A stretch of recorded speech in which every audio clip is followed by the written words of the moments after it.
अगर आपको पता चले कि एक यक्ष प्रश्न है जो लगातार आसमान से धरती की तरफ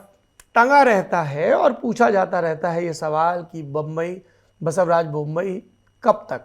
उनकी सरकार की सेहत, खुद उनकी सेहत राजनीतिक रूप से, और फिर ये भी कि अब जब बिल्कुल ही चुनावी नगाड़े सुनाई देने लगे हैं तब भी कैबिनेट विस्तार की बातें चल रही हैं, कभी ईश्वरप्पा कभी जरकीहोली। क्या स्थिति है अभी, कितने मजबूत हैं बसवराज बोम्मई अपनी कुर्सी पर, कितने दिल्ली की दयादृष्टि पर टिके हैं, खुद उनका आधार कितना है, क्या लिंगायत उन्हें अपना नेता मान रहे हैं, येदियुरप्पा अभी कितने प्रभावी हैं, टिकट वितरण में उनकी कितने चलने की संभावना है। सरोज जी, जब तक दिल्ली की आशीर्वाद बनी रहती है बसवराज बोम्मई जी के ऊपर, तब तक उनकी सरकार तो चलेगी। वैसे तो 3 महीने की सरकार है, अभी 90 दिन तो बाकी है। 150 दिन के अंदर अंदर चुनाव हो जाएगा और नया सरकार आ जाएगा। पर अभी खास करके जो कैबिनेट की जो चर्चा चल रही है, बसवराज बोम्मई जी खुद चाहते हैं कि हमारा कन्नड़ा में एक और तेलुगु में भी एक कहावत है कि अंदर की मंचीवाड़ू अनंत रामुड़ू, हम कहते हैं कि जो सबको खुश करना चाहते हैं कि वो आनंद रामुडू करके कहते हैं। तो फिर बसवराज बोम्मई जी इसका एक एग्जाम्पल हो सकता है, क्योंकि अभी वो चाहते हैं कि खास करके जो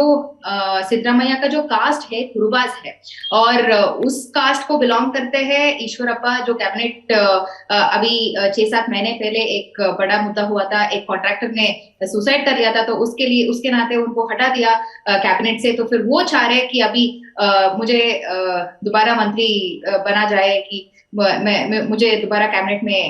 लाना है। तो फिर बसवराज बोम्मई जी खुद 2 बार आए थे दिल्ली की अमित शाह जी से बातचीत करने के लिए कि हमको कैबिनेट एक्सपेंशन करने के लिए मौका दीजिए। पहली बार होम मिनिस्टर ने कहा कि इस बार तो नहीं, इस बार तो हम आप चर्चा करने आए हैं कर्नाटका और महाराष्ट्र के बीच में जो विवाद चल रहे हैं उसके ऊपर, तो फिर अगले बार आ जाइए, तो फिर अगले बार हम देखेंगे। तो फिर जब 2 दिन पहले जब सीएम ने दिल्ली आए, तो फिर तब भी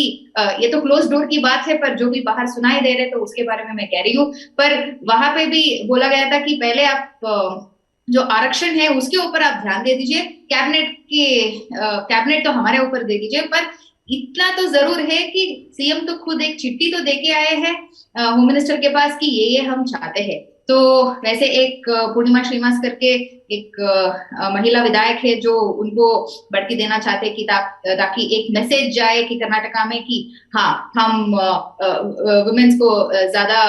प्रामुख्यता दे रहे हैं। और खास करके जो रमेश जारकीहोली और ईश्वरप्पा है, इन दोनों को अभी शामिल करना है। तो इसके ऊपर भी अभी सीएम ने मतलब रिक्वेस्ट करके तो आए हैं अमित शाह जी के पास। और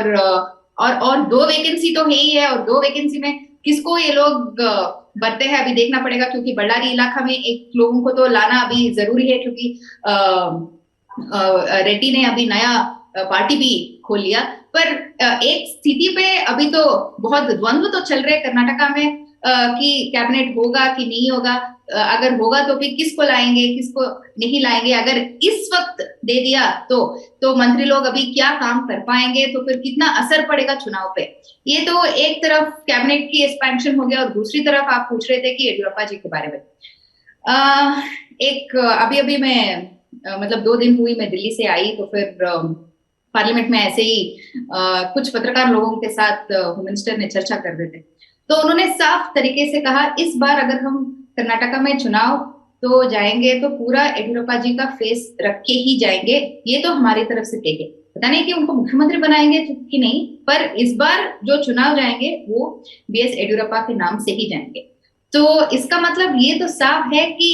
पिछली बार जो दिक्कत हुए थे टिकट बांटने में, 3-4 जगहों पे लोग खींच रहे थे कि एक बैंगलोर में एक तरफ से अनंत कुमार की खिंचाव थी, और एक तरफ से बीएल संतोष जी की खिंचाव थी, एक तरफ से मुरलीधर राव जो इससे पहले इंचार्ज हुआ करते थे कर्नाटका का, तो उनका खिंचाव थी, और एक तरफ येदियुरप्पा जी जो पहले केजेपी करके जो 2013 में निकल गए थे, जो जिनको उन्होंने प्रॉमिस करे थे कि अगले बार हम आपको, जब उन्होंने बीजेपी में शामिल हुए थे कि आपको हम टिकट देंगे, तो फिर वहां पे भी कुछ समस्या आई थी। पर इस बार ये तो साफ नजर है कि एक एक तरफ से जो बीजेपी हाईकमांड है वो निश्चित करेंगे, और दूसरी तरफ बीएस येडियुरप्पा का तो बहुत चलने वाले हैं, और खास करके इसका मैसेज पूर्ण तरीके से नीचे तक पहुंचा दिया है कि खुद येडियुरप्पा जी से बात हो चुकी है कि इस बार हम चुनाव पे जा रहे हैं कि आपके नाम पर। तो इसलिए हम चाहते हैं कि आप लिंगायत को साथ में रखिए, और इस बार तो हम आपको तो पूरा पूरा इम्पोर्टेंस देंगे, इतना तो मैसेज पूर्ण तरीके से है, दिल्ली से है।